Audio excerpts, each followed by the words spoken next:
The United States men's national team has improved a lot over the years, but it's also far from perfect. I think we can all agree on that.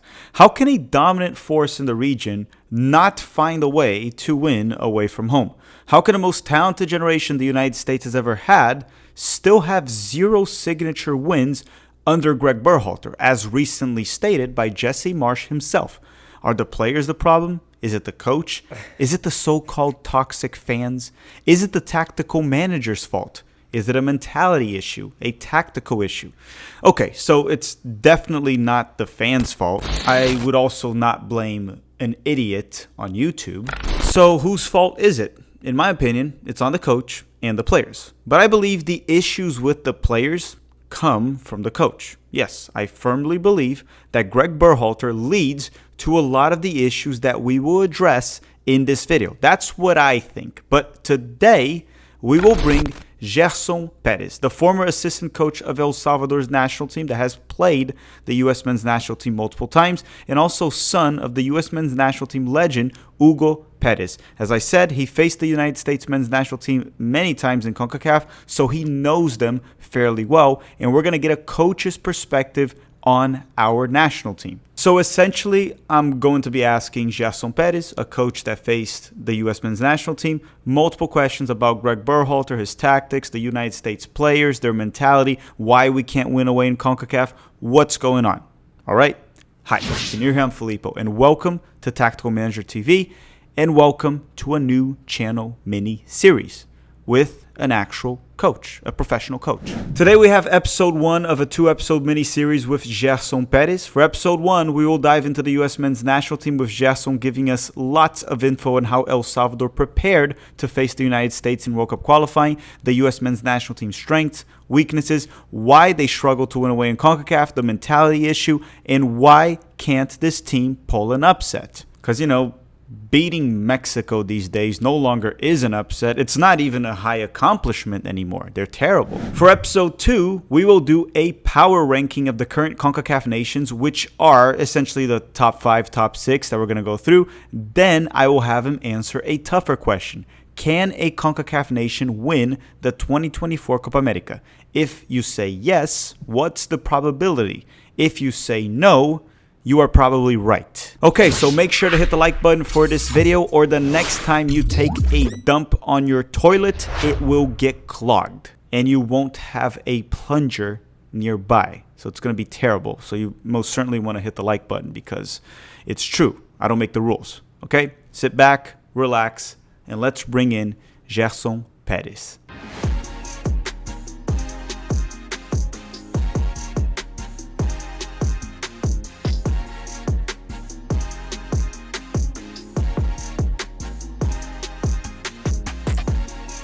Okay, we have Gerson Perez back here at the channel. It's been a while. I think the last time you were here was 2 years ago. Was it? Yeah, I think so. I think I was in Dallas, I think, with our U20 team. And also, Yeah, and it was during World Cup qualifying still, if I'm not, or right after it. it was right after. It was right after, I think. So a year and a half ago, probably. A year and a half ago. Yeah, I think so. But Gerson, now you're obviously in Chicago. You and your father are no longer working with El Salvador. So you can maybe talk to us a little bit more. And this is what I want to dive into this episode. I want to hear from a coach that actually lived, experienced, and faced the U.S. men's national team. And to be quite frank, El Salvador gave the United States a hard time at home and away. Under 2 different coaches, too. El Salvador gave Gregg Berhalter a hard time. And then when you faced Anthony Hudson in 2023, with some differences that we're going to talk about, you guys gave them a hard time again. And no offense to El Salvador, with worse players in almost every single position, in my opinion. You can say if you disagree in regards to that, but I think in every single position, the players were worse.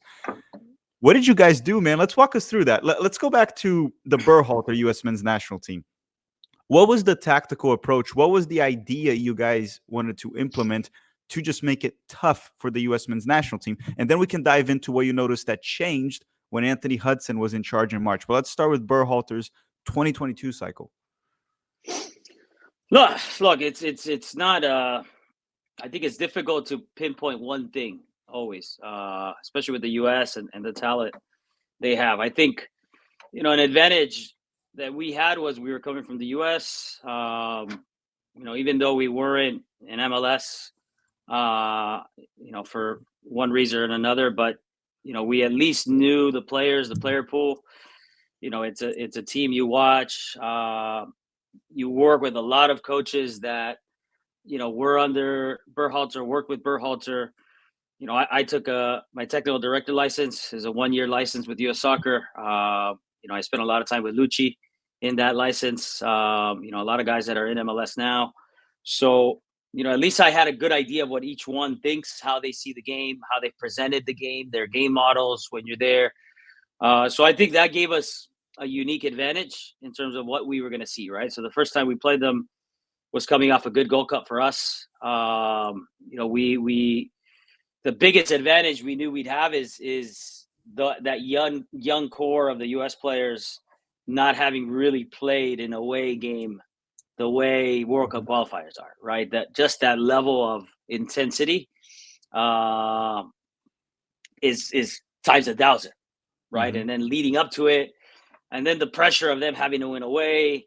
So we knew all that was going to play kind of in our favor, right? So now if you go back to just kind of things we knew, they do. We know that they were going to want to build. We knew things were going to go through Tyler Adams. Once they get into that final third, you kind of already know the talent they're going to have with Reyna up there, whether it be, Haji Wright, who played the last time.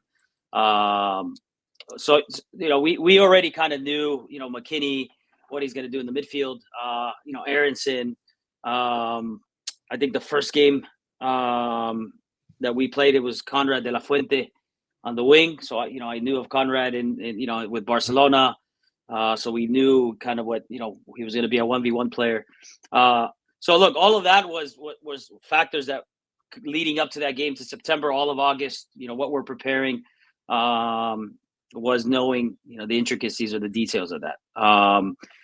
Now, if you go into, more details, right now you start to look at who was going to play goalkeeper, right, for the U.S. And Zach Steffen would build well. We knew if Zach Steffen played, that our press might be different, right? Maybe you had to go and press Zach Steffen with one of your players, your 9, your 10.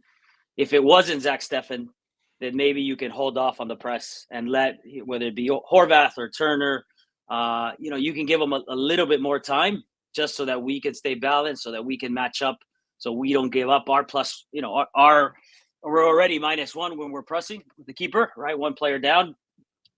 If you ignore the keeper, then you're kind of even numbers, in that finishing phase of ours and their first third. I know Steffen didn't play the first game. I want to say it was Horvath or Turner. But we kind of had the same plan for both of them. And then the first game we went 4-4-2 diamond. Monterrosa was our 10 coming in, who was a 10 for a long time in El Salvador. We like Monterrosa because he plays a little bit of an old school 10, not as creative or skillful, but can dictate tempo at least. But we knew the lack of his physical attributes would be hard for him to stay with a McKinney in the midfield or a Tyler Adams. Can I ask you a question in regards to that? Because you brought up old school 10. Do you think in any moment the United States was missing? Because Berhalter, he changed a little bit now. We're seeing Gio Reyna playing almost like an attacking 8, almost like a 10, and Gio is that creator. Do you think throughout that cycle, a little bit of the struggles, even though you did face Gio Central this year when you were in charge in March against it, but going back to that team, Berhalter kept playing Gio Reyna out wide. And I don't know if it was your dad that said this once, or maybe even you. I can't remember. Do you think, not trying to call out Berhalter on a mistake, but would you personally have preferred to see, if you were a United States coach, did you also see Gio more as that traditional 10 rather than a winger? I think it depends what you want, right? So I think it depends what you want. And those things start to change whether you're home or you're away. I think at home, I would say Reyna could be your 10. And now let's think, 2021. Let's think of a younger U.S. team without that World Cup yet. I think you go away, you go, okay, let me balance the midfield. And I think Berhalter went with 3 workhorses. Hmm. So maybe he sacrificed a little creativity, right? And then he decided to put his creativity on the wings. And maybe rightfully so. We don't have athletic, maybe our right back, Tamacas, is the only athletic one in that back line. Zavaleta is very smart in his positioning, but we were also always, and that's part of the details of how we play. The one thing we didn't want was Zavaleta on the wing, right? So you don't want Zavaleta having to go out and defend Conrad de la Fuente or Gio Reyna, because then you're just asking for a 1v1 situation that you shouldn't be in. So maybe they looked at that, right? Our left back is 31 years old. He's never really been a speed left back. He's got an amazing left foot. He scores, last year when we play in Cuscatlan, he scores the goal, the left back. But That was he's more very on Horvath. technical. That was more on Horvath. No, that was on Horvath. Yeah. Yeah. But, I'll give you this. Cacho Larin, probably one of the best left foots in CONCACAF to ever come out. And he knew he was there, right? Horvath leaves it. Horvath expecting a cross. The guy can put a ball anywhere. So what we would do a lot with Larin was make him a left center back and build out, right? So we didn't want him out there pushing up, against, any of the speedy right backs or wings that they had. So, we wanted to make sure Larin stayed. So with that, that's why I told you, maybe Berhalter, when he planned, said, look, we know that left back is not good athletically in the 1v1. We'll put Reyna on him, and that could give them a lot of problems. So you could maybe see it that way, right? But yes, I do see Reyna playing as a 10. I do think you have a creativity under the 9. Someone who's going to create a lot of good 4v4s against the last line. That's your guy. I think even more than Aronson. Aronson works a lot. He runs. He makes, he sacrifices a lot. But in terms of that final pass or something deceptive, I would give Reyna a little bit more credit there. Yeah, it seems like Aronson would fall more under the category of what you said before of a workhorse midfield. That's Yeah. what Aronson would fall if you want, or wing, right? He'll play on the wing and he'll press. And Aronson has been actually in terrible form lately with Leeds, and then Union Berlin hasn't been the same that he was when he Well, was playing. coming into that, I think, we had done some analysis stuff, whatever we could afford, which is basically calling people, asking for their tools because we don't have our own. But, Aronson, I think, was coming in as one of the cover the most distance in Europe. Yeah. Right. So we kind of expected him to go into the midfield that game, thinking of that. Again, you're going away from home. What do you solidify? You solidify the midfield, you solidify the back line, and then you hope you can get some goals with your attacking players. Jason, before we move on to the current U.S. men's national team, that's also under Berhalter, but he already made some changes to the team for whatever that's worth. I wanted to ask you one thing here. You talked about away in CONCACAF. And sure, I 100% agree. Of course, it's a tougher environment, it's a different field. The fan base, the culture in all of these countries is far different from what American players experience in the United States, whether it is in Central America, South America, even though we didn't play in South America in CONMEBOL, it's just different. But at the same time, I think there is a big talent gap and depth also for the U.S. men's national team when compared to teams that are not called Mexico, Jamaica, Canada. I think there's a big talent gap. Shouldn't the United States be expected? Because based on what you're saying, and I actually agree with you on that quite a bit, I think Berhalter has always taken a safer approach of more of that mentality of like, let's not lose. And then maybe one guy, a Pulisic Arena, can pick one moment and decide the game and we win, but let's play it safe. Let's put a midfield, the MMA midfield, Musa, McKinney, Adams, like workhorses, and just make the game pragmatic. Shouldn't the United States, when they play away, still try to dominate these teams? When we play El Salvador, Trinidad and Tobago, trying to think of other teams, Honduras, shouldn't the United States, even playing away, change this mentality and go all in? It's like, we got to go for the win here. Because I'm looking in South America, and in the way I try to, I'm not by any means comparing the United States to Argentina and Brazil, but Argentina and Brazil in CONMEBOL are technically what the United States and Mexico are in CONCACAF, right? That's technically what it is. Brazil and Argentina go for the win away, even when they're playing Uruguay. They're like, we're going to try, we're not going to be safe, we're going to go for the win. And they don't win every time, that can happen, but they win most of the time. The United States, it's the other way around. like at least recently under Berhalter, we got one win away. And it was against Honduras that we know they were struggling in World Cup qualifying. They're much better now. Do you think this is a mental issue? Because it's definitely not a talent issue. Is the mentality wrong? What's going on? I don't look. I don't know. I think it's hard, and the reason I say I don't know because I've been in those shoes, right? So your player pool, what you know of each guy, how each guy feels when he's in a certain place. You as a manager, as a coach, you feel that, right? The lineup they put up against us in September, I think, was a lineup that was consistent with them leading up to those games. So it's not like he did something different.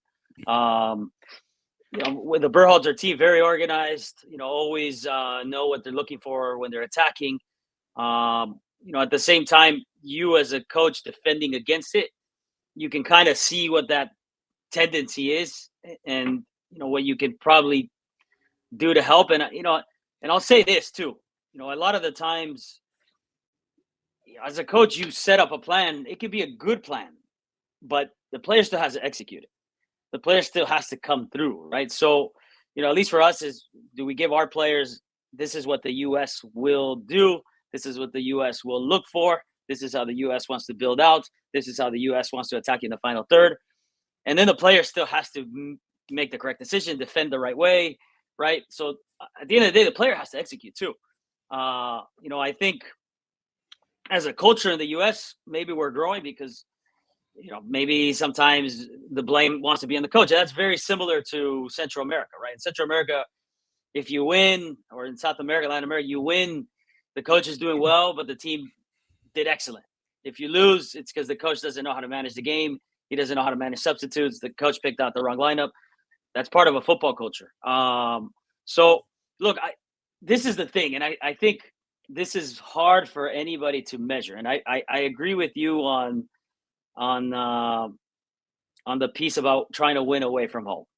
But I think there's, I don't know how much time you have, but you dive into the detail. You dive into the detail. Are our players used to that mental stress on a daily basis? So what do I mean by that? Is even though you're in Europe, are you playing for Man City, Liverpool, Barcelona, Real Madrid, where the toll of that, I have to win every game, I have to win every game, I have to win every game, is just a norm? Or are you in a team where you're fighting that relegation battle, you're mid-table, and I don't have to win every game, I just have to win important games because we're going to stay afloat or we're going to qualify for Champions League? I think it's a different echelon. It's just one more step. The Argentina, Brazil, Uruguay players, every day they're having to win. And now winning becomes this normal thing. Winning away is normal. Now, you saw Argentina, Brazil. Argentina was very pragmatic. It wasn't like, they were all out attack. Messi's by himself up there and they're defending the box. So, balancing your team is always going to be important. But that's more of like a Giants clash, right? But when it comes to like other teams, they don't do that. Both of those. Brazil never does it, actually. Right. But again, that's why I told you that you have that different level of player. Now, should we, as a U.S. getter, I think we should, right? But I also think, that's why I told you, we knew that that young core, when they saw El Cusca and they felt it's different, right? We play to a different level because of the crowd. Maybe that's not, again, we have 0 Champions League players. We have 0 guys in Europe doing anything important. We might have a guy from 3rd division somewhere, but he's nowhere near that 1st division level. Now, so, we have to base the game just as well. We have to balance well. We have to be, individually disciplined. And at the end of the day, don't lose an individual battle, right? So if you watch our games that we lose because we lose one battle. One of our guys loses a battle that he shouldn't lose, right? So, going back to the U.S. part, I think they're growing as a team. I think they do need, I think they're going to get a win, an important win that puts them, again, one level above. I think they're still young. But I don't want to say that, you have all the talent, so you should win. I think going away is really hard. And there's just so many factors that go into it. And I'm still trying to understand what those factors are, right? I'm still learning that. But I do think, the away teams usually, for some reason, and I think it's more, the home crowd gives you an extra boost. Knowing your field gives you an extra advantage. Maybe it's weather, but there's factors in there that I think the U.S. probably is trying to grow into. But I do think, especially that first World Cup qualifying campaign, I do think the U.S. players were trying to adapt. And then if you want to go into more our field is not the best field. Mhm. It's very bumpy. It's not a European field. It's super bumpy. It might look nice on the camera.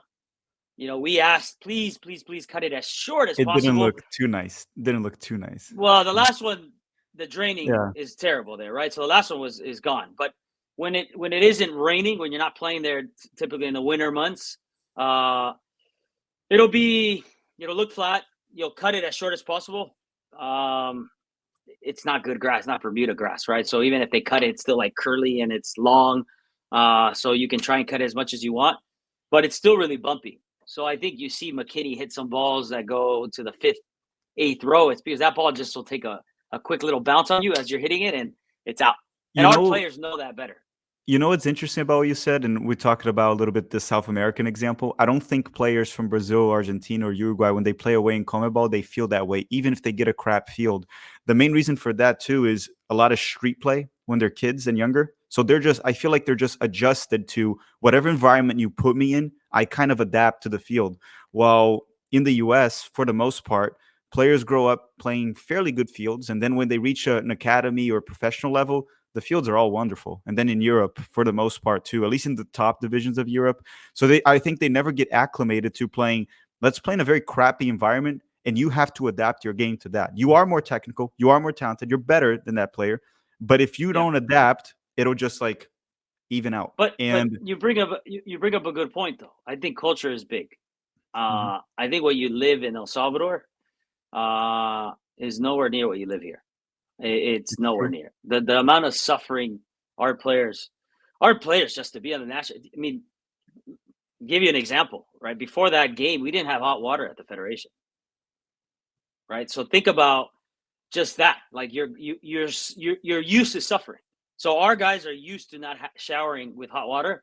We bring guys from MLS, and they're saying, "What's going on here?"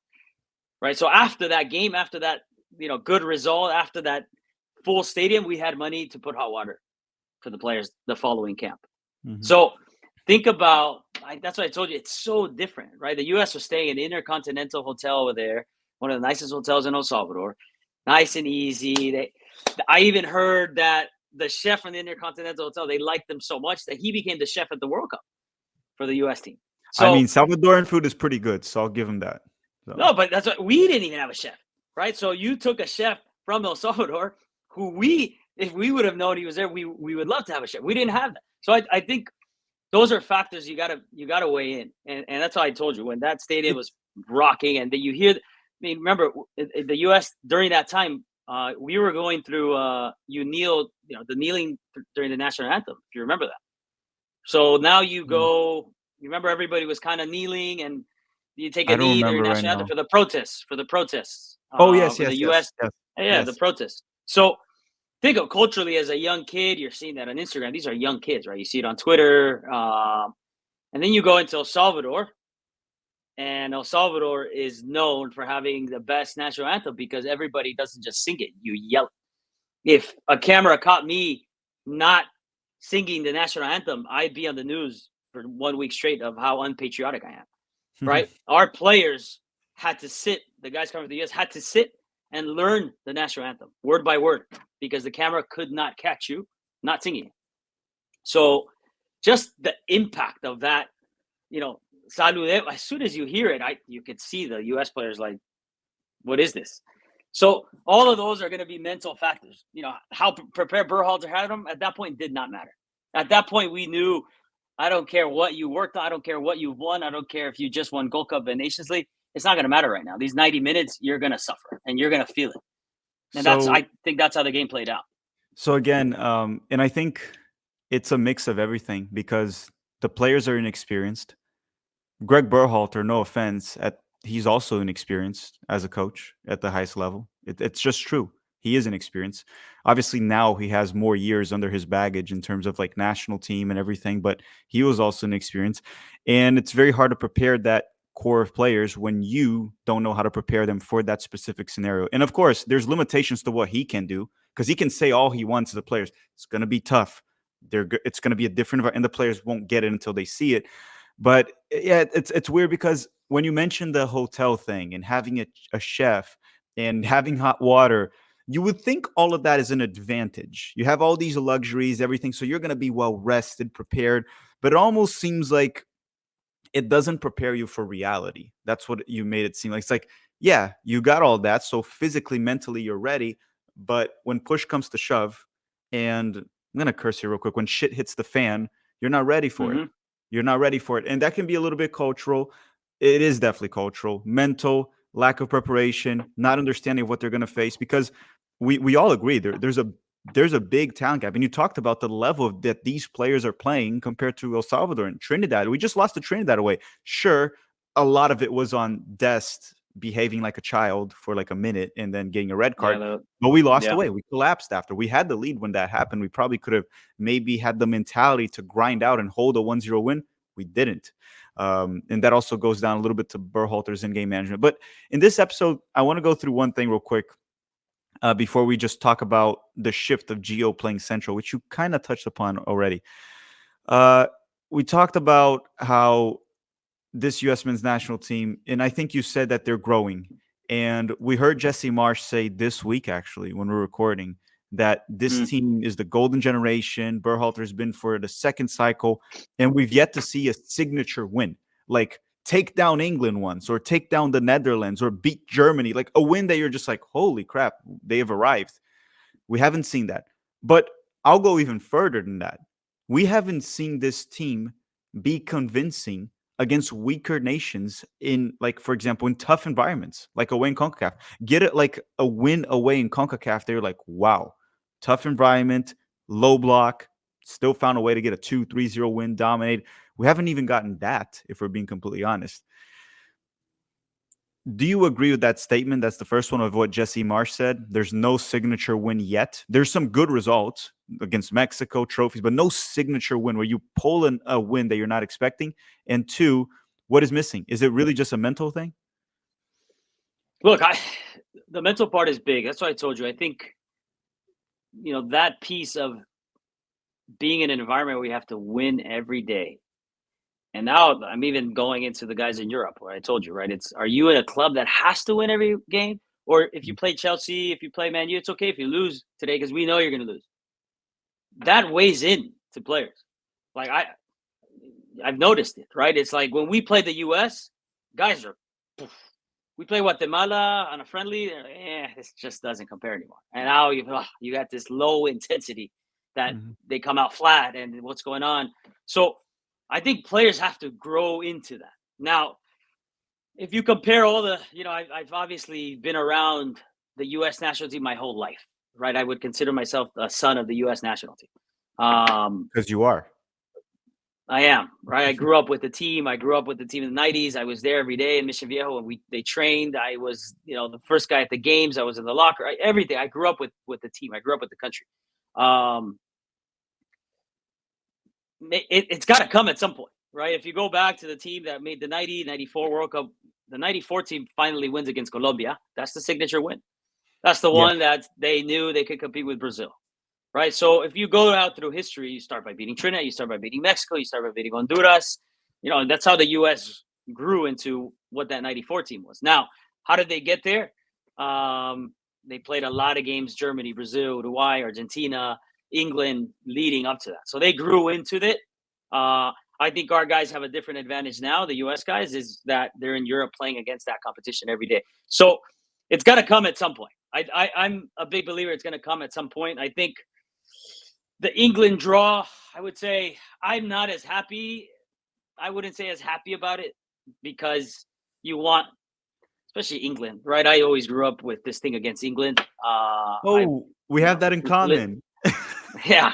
No, I mean, as a kid, in Saudi Arabia, I lived in the compound. There's a lot of English kids, and I would say I'm Salvadorian because they would say that the Americans were shite, that they couldn't play football. So, me and my brother would play, 1v1, 2v2 against all the English kids, and get our ass kicked and kick some ass. But that's how we grew up. The English don't like us. Fine, you don't like us. So when you play England, right, it's like, come on, let's get something. So I would say I would have wanted to win. I don't like when the newspaper says, we won 0-0. That we're past that, right? I think for me that was the 80s, 90s. So yeah, you want that win. But look, the team is at least the players are in the right places. Now you challenge the player. You need more people like Pulisic playing in Milan where they have to win every day, right? Playing, in environments like McKinney, like Tim Weah. So hopefully a lot of our, the US guys can get there. And these next, I think 2 years is going to be important. The Copa America is really important because you're going to play games that will be like the World Cup in terms of environment. The advantage I think, the US has is they're playing at home all the time, right? The US is playing at home. But I also think these friendlies maybe go away. Maybe go to South America, maybe go to a hard place in Europe, because I don't think you can ever replicate that. And I don't care where you go, to be honest with you. I mean, that's why I said, if you go player by player, you're always going to be above CONCACAF because that's where the U.S. is. Go to Honduras, go to Costa Rica, go to Panama. I mean, go play at Rome Fernandez again. We lost there. Yeah, I mean, a lot of teams lose there, right? It's not easy playing Panama. Christensen has them well set. They present a lot of problems, and then you go there, play. That's a hostile place. So that's why I tell even to go. Salvador. I think Salvador right now is not a good football country, right? We didn't even fill up the stadium the last time the U.S. was there. But go to a place that really is enjoying football at the moment. I think preparing that environment might help you more. But we have an advantage that Copa America is in the U.S. and the World Cup is in the U.S. So maybe there's something like the 1914 that has this win against a big opponent, and now you can do it. And again, I think that's what it's going to take. I think it just takes one. Well, Jason, I think it takes one. I want to add to what you said about the 94 team, because it's very weird to me. Because would you agree, just in a yes or no, would you agree without needing to expand upon that nowadays the United States has more depth, more talent because the players have better development than the ones in the 2000s and 90s? Absolutely. No, man. Okay. So, but again, it's apple for me. It's still apples and oranges. But look at this. Look at this, because you talked about 94 and that's a signature win. Let's go to Bob Bradley in 2009, beating Spain in the Confederations Cup and going toe-to-toe with Brazil in the final, almost beating Brazil, had a 2-0 lead at halftime. So there was a mentality right there that even though the U.S. was like, we're clearly not as talented as this team, but if they want to beat us, they're going to struggle. They're going to have to fight for this win. It's not going to be easy for them. And then the U.S. goes to the 2010 World Cup, and that mentality is still there, right? That win against Algeria, the goal from Lyndon Donovan, everything that has happened, you just feel like the mentality of that team was different. Now this team, and I talked about this because even Jurgen Klinsmann's team, it felt like they had that fight in them. While in the 2022 World Cup, when I watched that game against the Dutch, it seemed like in a talent level we could compete. I think the Dutch were better overall, like most positions. They had a better team. But it did feel like in terms of talent, hey, it's a team we can beat. We can beat in the right day. But it never felt like we had a fight in that game. It just never felt that way. Watching that game just felt like we're not going to win, man. Yeah, look, I think I think and I want to be careful saying it, right? Because look, I think with the kids now, the guys, I prepared 4 games against them. I have the utmost respect for each and every one of them. I think each one of them, like I told you, compared to El Salvador, I knew each one could beat us in a 1v1 individual duel at any moment, right? So they have that. I think when you compare the 90s, and I go back to the suffering thing, and it's something that I'm, exploring. I'm here in MLS now. I see how the players are, how they're growing up, what they have. right? I think I just presented like, the game model I have based on a lot of footage from El Salvador, and an MLS coach told me, where is that? I said, El Salvador. Is that your field? Yeah. And what is that? I said, those are flags. We don't have mannequins, right? So it's not going to look as professional as it should, but you use what you have. So going back to that, it's just the 90s team suffered a little bit. They had to go through the 80s where there was no respect. You had nothing, right? That 90s team is coming off that. You had so many foreigners to speak, right? Like Tab Ramos, Uruguay. My dad's El Salvador, Clavijo, Uruguay. You had Thomas Dooley, Germany. So you have so many guys that came from different places. Frank Lopez, Greece. So I think each one came with this background of football. Our generation is still finding, because I think this is a golden generation because of the development we've created in the U.S., right? But within that now, players have a lot of things in MLS, right? Growing up, the academies, they get treated like pros. They have physios. They have, like you said, they have good fields. They travel well. They eat well. So, I think it's a culture shock when you go into Central America. That's why I think regardless of who it is, and again, maybe the South American teams are used to that, like you said, but I can see a lot of good teams, struggling in away environments. And I'll tell you the other thing. Look, Mexico has always had a history of struggling in away games in CONCACAF. Right now, they've won games a lot, but I also think it's because how they grew up. So I think we're gonna have to kind of reach that perfect point where our players are also used to that now. But I do think the young guys, and MLS, I think, is doing a good job now, or a better job of getting these guys in games. I know like Philly Union Academy was going to Colombia and playing tournaments. They were in a hotel that had a fire that they almost, it was almost an emergency situation that someone could have been stuck in the fire. All of that is going to prepare you. Those environments, I think, are going to prepare you. But I think our generation right now in that campaign clashed against something that I don't care how you grow up. My son is growing up in the U.S.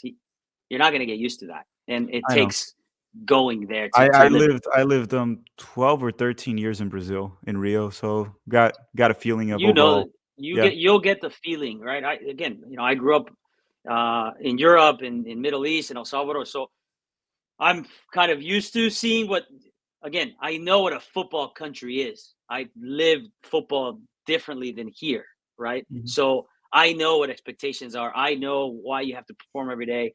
And I think, it's different. And I think I told it to you last time. And I still think that game in El Salvador, because we were coming from the U.S., because we brought players from the U.S., and because we have 3.5 million people living here in the U.S., Salvadorians, so many Salvadoran Americans, they were very respectful of the U.S. national team. Very respectful, clapping when they came out, not whistling the national anthem, going early to see Pulisic, McKinney warm up, asking them for pictures, telling them to sign the shirt. So it wasn't as hostile as it should have been. No, I mean, nothing compared to when they went to probably Panama, Honduras, or maybe even Costa Rica. Yeah. Absolutely not. And I think it was a gesture of respect to us coming from the Gold Cup and knowing that the staff was coming from the U.S. I think the El Salvador fans captured that well. And the week before, all the news outlets kept saying, be respectful, be respectful, be respectful, be respectful. So coming in, trust me, we treated them very well. I think maybe some people threw stuff in the corner, but not as many as Mexico. It goes back to what I was saying. I'm not even talking about CONCACAF anymore.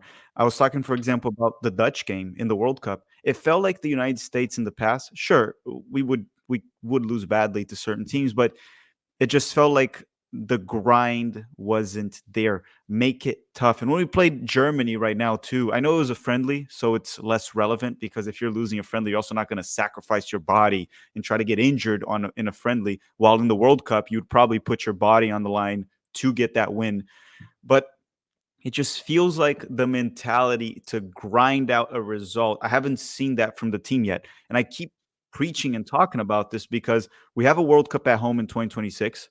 We are not the best team. We are not a top 10 team in the world. And if we want to do something special, which a quarterfinals, or I don't know, something completely crazy like a semifinals, we're going to have to pull an upset or two. If to the quarterfinals, we're probably going to have to pull an upset. And I'm Yeah. afraid that we have the talent to, with the right coaching, the right mentality, we can pull an upset, but I haven't seen that yet. And that is what's worrying me. Like you said, in 94, they defeated Colombia, and Colombia was, prior to the World Cup, they were one of the Best favorites. team.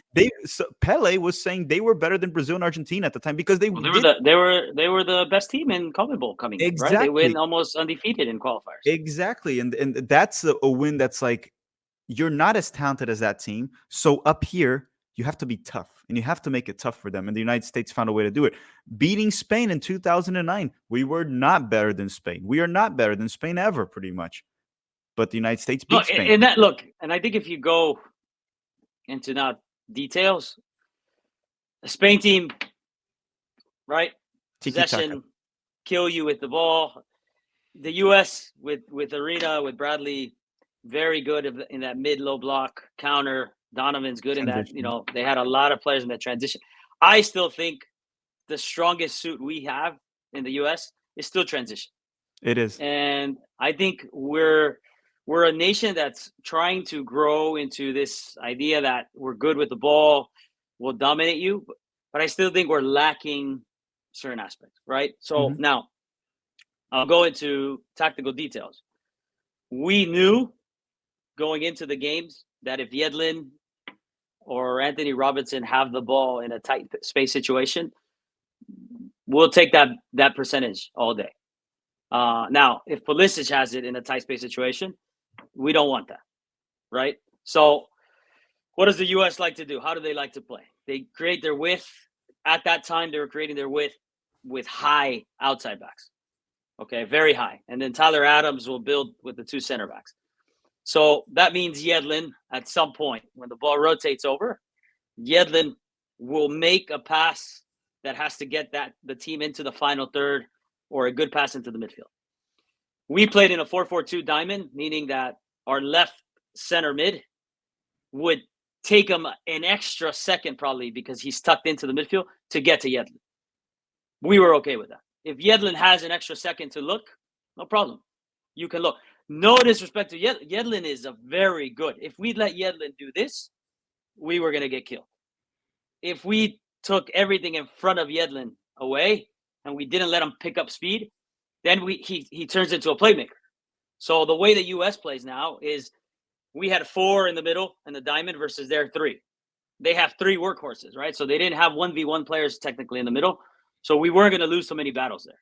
So now on the left side, you either put Sereno or we put Roldan to go and press the outside backs. The game that they played, Dest was on the left. He was coming in playing left back. So we didn't want, Dest was good in creating and getting in. He'll get you.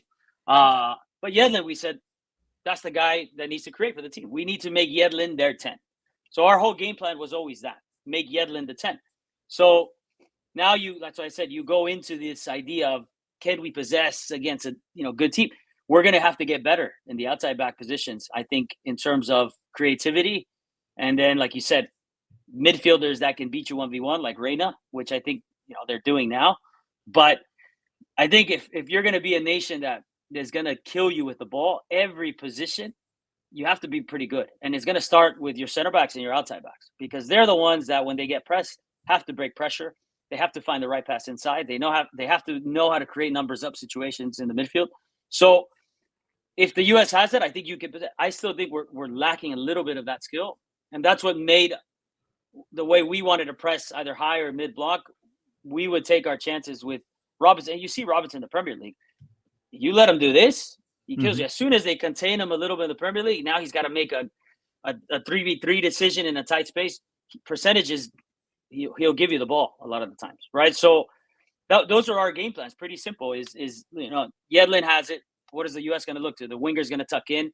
They're going to look to play what we call inverted run. I think in the U.S. they call it a wing progression. So how do you take that away? You keep the outside back with the winger, right? So we don't let the center backs follow the wingers into the corners. We make sure the outside back is the one making that run, because you can match the speed a bit. But again, that gives the right back and the left back for the U.S. a lot of time. But what do you do with that time? Now that's where I think you need that other player. That I don't need you to, because I know he's like working in the same industry as you, so you're gonna have to hold back on what you say or not, or maybe not. Maybe you said everything you wanted. That sounds like a Berhalter issue to me because he's No, but trying to look, play. look. But look, he's trying to play. This is my words, not yours. Okay, my words. So no one takes this out of context. Not Jason, Filippo speaking. He's trying to play a way where he sometimes doesn't have the best players for that. And then we talked about playing in counterattacks or in transition.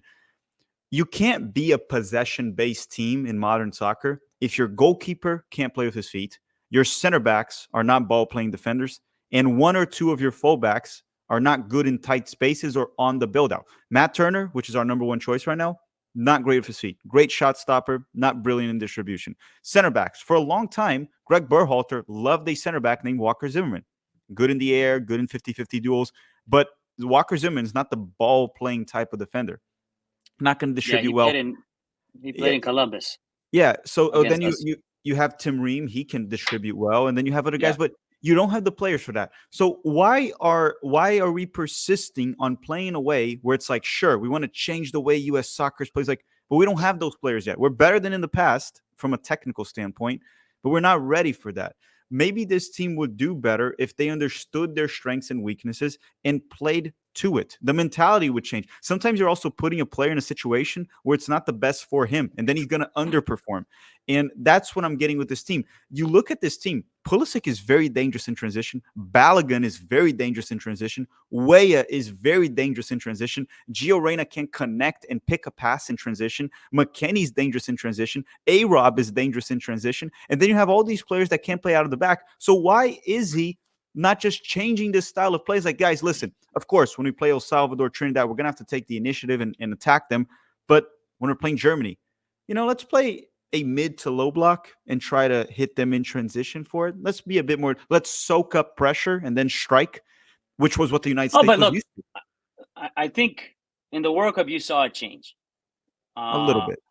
you saw a change. They changed more into kind of a 4-4-2 press, more mid block. Right Mm-hmm. in qualifiers they were doing in Gold Cup leading. They were pressing in a 4-3-3. Mm-hmm. Their wingers would press the center backs, which makes it a very aggressive press. Which means your outside backs now have to go press. The other team's outside backs. So now that gets you really high up the field. In the World Cup they sat a little lower. Their outside backs stayed with the winger, and then the U.S. wingers kind of went with the opposing team's outside backs. Right, so that naturally will put you more into a mid block now. But they had success in that mid block transition stuff. Right, I think they in the World Cup Mm-hmm. they showed some of that. And look, here's the thing though, right? So I think that's why I told you. For me, it's I'm a coach, okay? So for me, it's I put myself in the shoes of a coach, right? And the shoes of a coach is, I think you're as a coach you go into games trying different things. Sometimes you're thinking big picture, right? So I'll give you our example with El Salvador. Big picture for us was get ready for. It was always 2026. It was never. You have to tell the press, yes, we're going to the World Cup tomorrow. Internally, you're building for 2026. You're not going to tell your players, guys, we can't win tomorrow.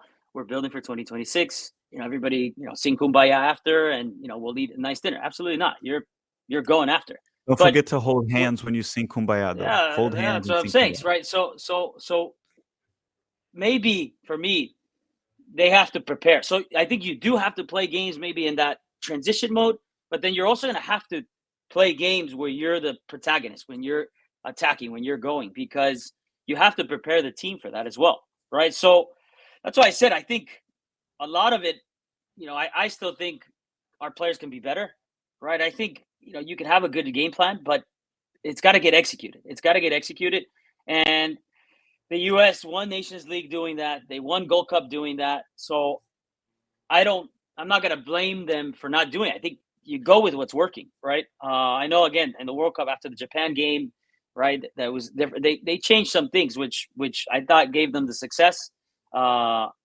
they had in the World Cup. Obviously, you wanted to win against Holland, the Dutch, but it just goes back to that. But then if you start going into details, like I think you asked me before, like weaknesses, right? How they defend the box is something you can analyze. How did Holland beat us? Crosses, right? So now you got to think, that's where you have to adjust. That's where you have to be better. I think that's where the players, how do you let two guys free in the box and a cross? So now, was it a zonal breakdown? Was it a man-to-man breakdown? I don't know. I don't know what the game plan was for that game, right? But listening to, I've spoken to Franz Hoek before, who was the assistant for Louis van Gaal. It sounds like they knew that they could cross the ball, they could get balls wide, that they knew the U.S. outside backs were going to be high and wide. So in that transition, you could get them. That was the U.S. style of play. Now, what does Van Gaal do to fix it? He plays 5 in the back. And that was a good adjustment, I thought, from them. Because with the 5 in the back, the wing progression, that inverted run stuff, now your center back, because you have 3 of them, can follow those wingers that go to the corner. And now your wing backs can be super aggressive on the opposing team's outside backs, which is the U.S. like to play with Anthony and Dest right outside. So now you can put good pressure on them and take away. Now, what do you give up when you play 5 in the back? You give up the high press. So now you can't really press the U.S. So now the U.S. center backs have a free 2/3 come up, play the outside back. Now the outside backs are under that close pressure. Like I told you, now Anthony has a little bit more pressure on him. Now you're open to that transition game. Now, if you have players that can transition, they can hurt you as well, right? Playing the way you want to play. So all of that, I think, is stuff, that I'm sure the staff analyze or is analyzing. And then again, how do you defend the box? We knew the U.S. defended really narrow in the box. I don't think we had the players to hurt them the way we wanted to hurt them. In Columbus, we were going to play them in a 3-4-3. We trained. We had a little mini camp in January with the local guys. We did so many 3-4-3 stuff. That's how we're going to play. We're going to defend 5-4-1. And, you get problems that, unfortunately, again, and these are things I think CONCACAF should fix or something should be done. But, our player was going to play in USL. He turns in his passport to get his work visa.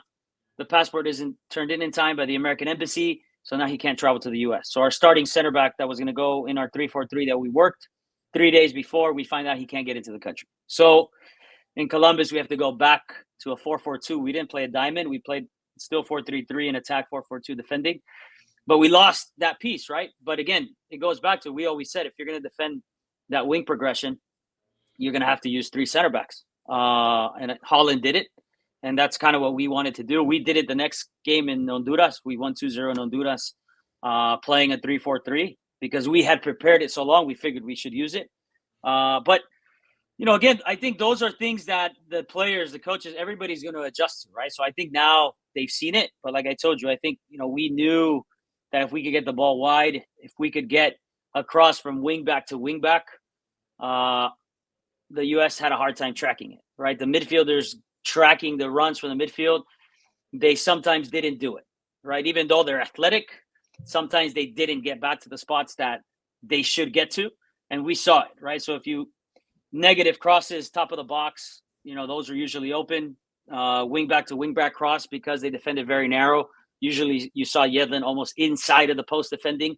The center backs, they drop in a zone sometimes and they forget to pick up a mark. Right, so that's something we wanted to see if we could take advantage of. Now I can say it, right, because it's just something we noticed as another staff, and hopefully I'm sure they've noticed it. It's not anything new. You when you watch video, you watch every time somebody has an open cross on you. So it's something I think that you have to execute. If anything, you saying it now, you're helping the U. I mean, I'm sure they noticed. No, I mean, but for me, it's not in a negative way. For me, it's just as a former international coach, studying your team for 8 to 10, 12 games. This is the trends we picked up as a staff, right? So I'm sure other nations have picked up the same trend, right? So how many crosses, how many free headers, who's not marking, all of those things are things we pick up. Now you add Champions League players that can get into those spots even quicker, anticipate even quicker. Now you have a problem. Right now, again, R10 Monterrosa is probably one of the slowest players in CONCACAF, and not a detriment to him. It's just how he's played his whole life, being able to play a slow pace. He's not going to get in the box and anticipate too many balls, right? So now you lose an attacking piece that if you had a different player there, you could probably capitalize on it, right? So, again, I think those are trends. Those are things, that when we study the U.S., And again, maybe it's because we're familiar with the MLS league, we're familiar with the players, Zimmerman, we're familiar with the guys and what they like to do, what they don't like to do. Maybe we had a decent idea, a better idea. But those are things, again, I think that, everybody's trying to improve. And again, it's nothing, what I'm telling you now is not this, huge secret. It's just the way we wanted to play, what we noticed from the players, and how we were going to attack and present the game. But I said it, I think, on Twitter a few weeks ago. We lost. So it didn't work. At the end of the day, we got fired because we didn't win those games. So that's the reality. That's the reality of football. Okay, so that does it for part one. I know we were going to talk a little bit about Gio Reyna playing central, but you kind of already touched upon that on why you want him wide, why would you want him central, and you do see him a bit more as a 10. And I guess so does Berhalter nowadays as well. So let's move on to part two, and you guys can drop a like in the video, drop a comment on your thoughts on everything Gerson Perez said. Part two will be a quick talk about CONCACAF and Copa America.